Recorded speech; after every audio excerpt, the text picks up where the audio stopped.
नमस्कार मित्रांनो, आज 31 ऑगस्ट 2025 रविवार सकाळचे 6 वाजले आहेत आणि तुम्ही बघत आहात अमोघ चॅनल.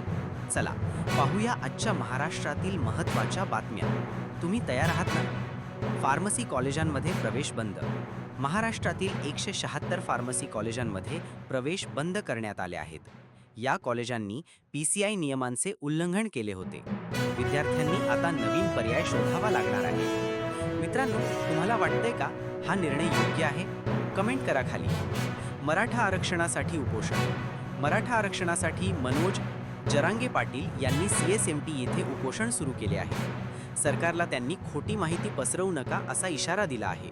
तुम्हाला वाटतंय का हा मुद्दा लवकर सुटेल?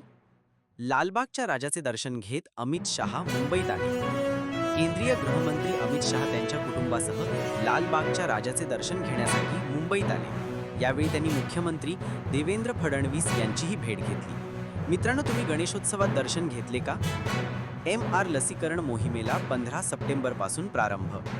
5 ते 15 वर्षे वयाच्या मुलांसाठी MR लसीकरण मोफत सुरू होणार आहे. मुलांच्या आरोग्यावर लक्ष ठेवा.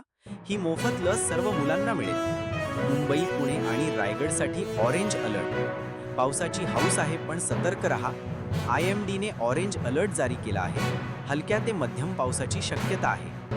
महाराष्ट्र सरकारने 33,768 कोटी रुपयांच्या सामंजस्य करार केले. विविध उद्योग क्षेत्रांसाठी करार केले असून 33,000हून अधिक रोजगार निर्मिती होईल. रोजगार आणि सुरक्षा दोन्ही एकत्र. समृद्धी एक्सप्रेसवेसाठी EVsला पूर्ण टोल माफी. इलेक्ट्रिक वाहनांना समृद्धी आणि मुंबई पुणे एक्सप्रेसवेवर पूर्ण टोल माफी मिळणार आहे. तुम्ही EV वापरताय का? कमेंट करा. औद्योगिक क्षेत्रांसाठी अनिवार्य इंटर्नशिपची शिफारस. उद्योगांना सरकारी प्रोत्साहन मिळाल्यास 2 ते 6 महिन्यांच्या अनिवार्य इंटर्नशिपची शिफारस करण्यात आली आहे. विद्यार्थी मित्रांनो, तयारी सुरू आहे का? वसई विरारमध्ये 141 अनधिकृत बांधकामे पाडली जाणार. गणेशोत्सवानंतर वसई विरारमध्ये 141 अनधिकृत बांधकामांवर कारवाई केली जाईल.